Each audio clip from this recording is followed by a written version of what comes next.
नमस्कार जय Jagannath Shri education Odia YouTube channel को आपण मानक समस्त को स्वागत। तेज आज वीडियो रे आम डिस्कसन करवा सीपीटी 2024 तथा यूजीसी नेट ओडिया सब्जेक्ट पे केतक गुरुत्वपूर्ण प्रश्न जहाँकि आमर पंचशखा साहित्य उद्धृत। तेणुक वीडियो के प्रथम शेष जाए देखूँ।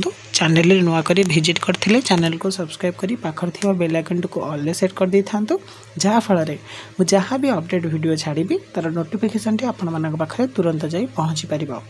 तेज चलतु आज प्रथम प्रश्न आरंभ करवा।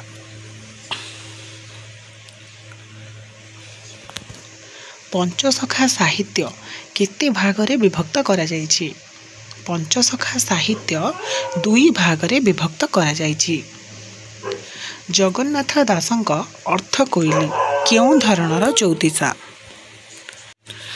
जगन्नाथ दासंक अर्थ कोइली हेउछि वार्ता धर्मी चौतीसा। अर्थ कोइली ग्रंथटी काहार उक्ति प्रत्युक्ति छଳରେ रचित? अर्थ कोइली ग्रंथटी श्रीकृष्ण अर्जुनंकर उक्ति प्रत्युक्ति छଳରେ रचित। केउं ग्रंथटी सुक परखित संवाद छଳରେ रचित? दारुब्रह्म गीता ग्रंथटी सुक परीक्षित संवाद छଳରେ रचित। श्री चैतन्य ठारू केउं महाराज दीक्षा ग्रहण करिथिले? श्री चैतन्यंक ठारू प्रताप रुद्रदेव राजा दीक्षा ग्रहण करिथिले। बलराम दासंक ठारू दीक्षा ग्रहण करिबाकू श्री चैतन्य काहाकू उपदेश देइथिले?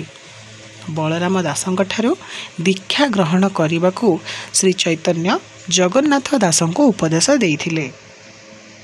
स्वकीय प्रेम केउं काव्य परिलिखित होइथाय? स्वकीय प्रेम रुक्मिणी विवाह काव्य परिलिखित होइथाय। केउंटी श्री चैतन्यंक जीवनी और धर्माचरण मूलक एक उल्लेखयोग्य काव्य ग्रंथ? चैतन्य भागवत श्री चैतन्यंक जीवनी और धर्माचरण मूलक एक उल्लेखयोग्य काव्य ग्रंथ। तिलोत्तमार नृत्य केउं काव्य प्रकाश पाइछि? तिलोत्तमार नृत्य परिमला काव्य प्रकाश पाइछि। जगन्नाथ दासंक अर्थ कोइली केउं कोइली अनुसरण रे रचित? जगन्नाथ दासंक अर्थ कोइली केशव कोइली अनुसरण रे रचित। एबे आसीबा क स्तंभ रु ख स्तंभ जोड़िबा पई पंचशखा एक प्रवंचना ताहा हेउचे सच्चिदानंद मिश्रंकर। पंचशखा प्रवंचना नुहे ताहा हेउचे कृष्णचरण साहुंकर। पंचशखाहीन पंचशखा हेउछि नटवर सामंतरायंकर। पंचशखा सत्य ना मिथ्या रत्नाकर साहुंकर। तापरे कस्तंभ खस्तंभ देखिबा प्रच्छन्न बौद्ध नगेंद्रनाथ बसु। बौद्ध वैष्णव आर्तवल्लभ महांती। जोगाचारी विनायक मिश्र। पंचशखा विशेषांक नरेंद्रनाथ मिश्र। ओडिया साहित्य रे पंचशखा युग को आउ क्यों युग नाम रे नामित करा जायछि? ओडिया साहित्य रे पंचशखा युग को पुराण युग भाव रे नामित करा जायछि। पुनर्बार एक कस्तंभ खस्तंभ सहित जोड़िबा। अच्युतानंद पंचशखा धर्म ग्रंथर रचयिता चित्तरंजन दास।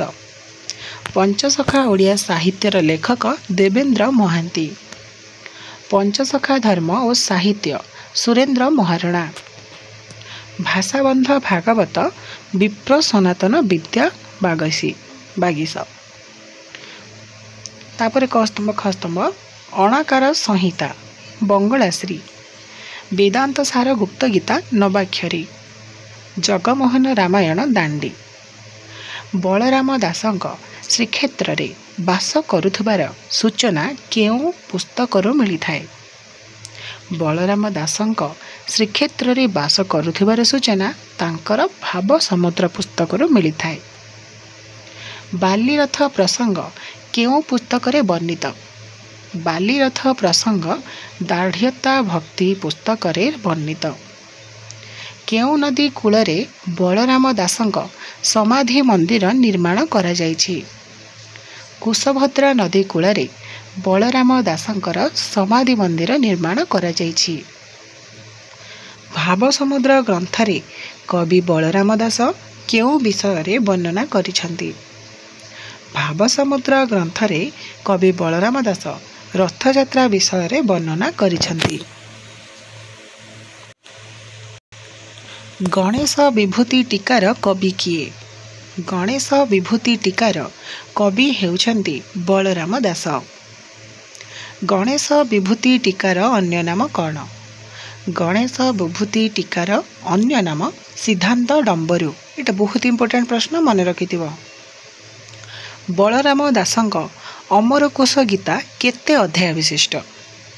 बलराम दासଙ୍କର अमरकोश गीताटी 10 अध्याय विशिष्ट।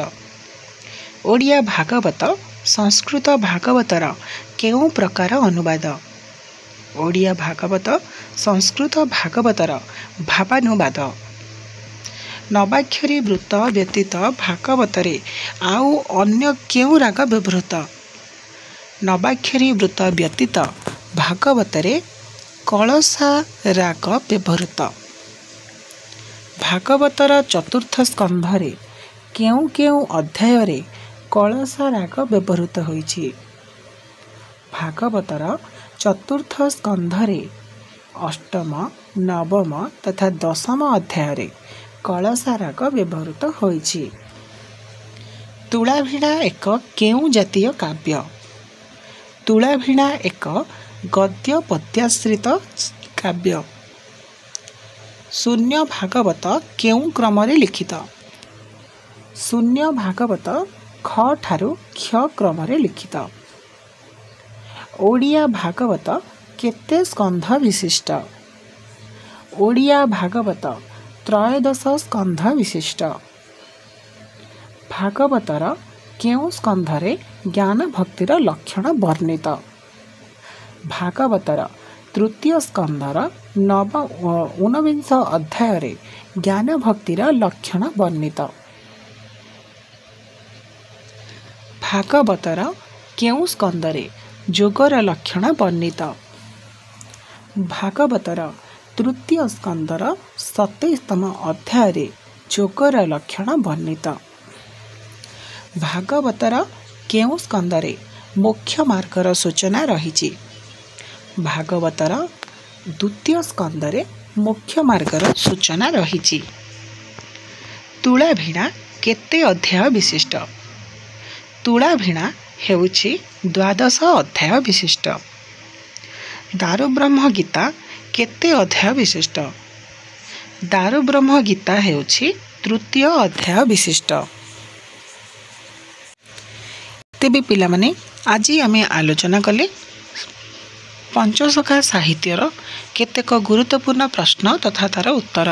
जदि यही आलोचनार भिडियोटी तुम मानकु भल लगी एवं निजर प्रस्तुति पर्व में किसी साहाय्य सहयोग करिपारिछि ताकु दृष्टि रखी भिडियोटी को लाइक करदेव, सांग मानक सहित जेते पारछ भिडियो को शेयर मध्य करदेव एवं चैनल को जमारू भी न भूली सब्सक्राइब करी रखिथिबो। तेबे देखा हबो आ गोटे नेक्स्ट भिडियो रे। से पर्यंत मते विदाय दियंतु। रहिली। जय जगन्नाथ। वंदे उत्कल जननी।